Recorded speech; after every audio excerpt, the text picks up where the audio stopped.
जब आप बुक करवाने के बाद भी 1 से 1.5 साल किसी गाड़ी का डिलीवरी का वेट करते हैं और 15 से 25 लाख तक अपनी हार्ड एंड मनी उस गाड़ी पर स्पेंड करते हैं जिसकी रीसेल वैल्यू बहुत ही कम है, और ऊपर से डीजल की गाड़ी जिसकी एनसीआर में वैलिडिटी ही 10 साल की है। आप में से कई लोग ये भी सोच सकते हैं कि गाड़ी हमने काफ़ी लंबे समय के लिए ली है, लेकिन अगर किसी रीजन से गाड़ी सेल करनी पड़ जाती है तो ये वीडियो आपके काम की हो सकती है। आप इस वीडियो में एंड तक बने रहना।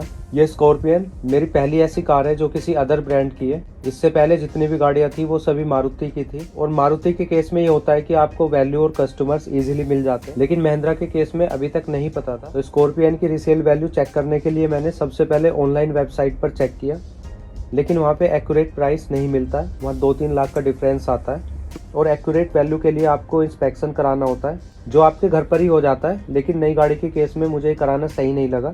फिर मैंने इस गाड़ी को OLX पर पोस्ट करने का सोचा, क्योंकि वहाँ पर आपको डायरेक्ट कस्टमर मिल जाते हैं। ये स्कॉर्पियन का Z6 वेरिएंट था।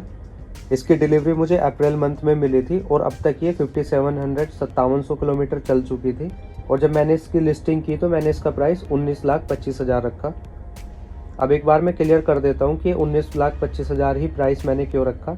ये गाड़ी मेरी इंट्रोडक्टरी प्राइस पर थी, जिससे मुझे ये ऑन रोड 1740-1750 के आसपास पड़ी थी, और ऊपर से मैंने इसमें 1 लाख के आसपास की एक्सेसरीज लगवाई थी, जिसमें 17 इंच के जेन्युइन एलॉयज थे, 70 मैट्स और रिवर्स पार्किंग कैमरा। तो इसकी टोटल कॉस्ट मुझे पड़ी अराउंड 18.5 लाख।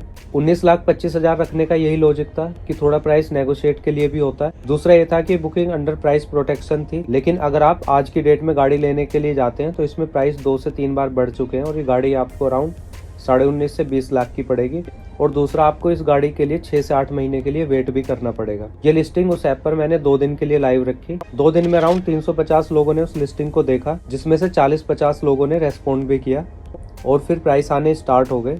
सबसे पहले जो मुझे ऑफर आया वो 13.5 13.5 लाख का आया, और उस टाइम मुझे लग गया कि इस गाड़ी की यही वैल्यू होती है, और लोग यही बोलते हैं कि महिंद्रा की गाड़ी की रीसेल वैल्यू नहीं होती। उसके बाद नेक्स्ट डे मैंने उस ऐप को खोला तो उसमें देखा काफ़ी मैसेजेस आए हुए थे। जब मैंने उनको ओपन करके एक एक को रीड करना स्टार्ट किया तो उस टाइम पर गाड़ी की वैल्यू देख के मैं शॉक्ड हो गया था, क्योंकि सबसे पहले जो वैल्यू आई थी वो 13.5 लाख की आई थी, जिसको देख के मैंने बंद कर दिया। लेकिन उसके बाद 17 लाख, 17,30,000, 17.5 लाख और 18 लाख तक।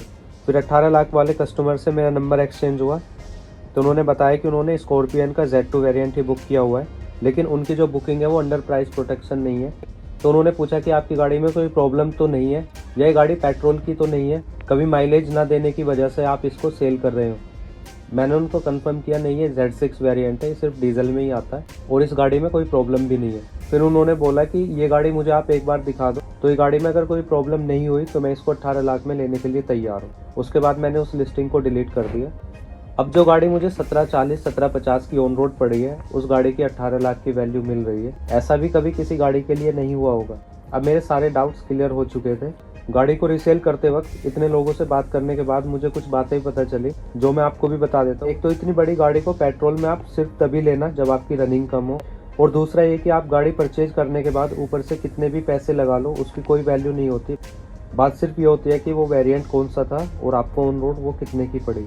अगर आपने अपनी स्कॉर्पियन सेल की है या सेकंड हैंड परचेज करने की भी सोच रहे हैं, तो आप कमेंट करके ज़रूर बताना कि आपको क्या डील मिली। इस वीडियो में यही था कि गाड़ी किसी भी ब्रांड की हो, अगर आप ठीक से मेंटेन करते हैं तो आपकी उसकी वैल्यू भी मिल ही जाती है। ये वीडियो अगर आपको अच्छी लगी हो तो आप इस वीडियो को लाइक एंड शेयर करना। अगर मेरे चैनल को अभी तक सब्सक्राइब नहीं किया है तो प्लीज़ सब्सक्राइब कर देना। मिलते हैं नेक्स्ट वीडियो में, तब तक के लिए टेक केयर, बाय बाय।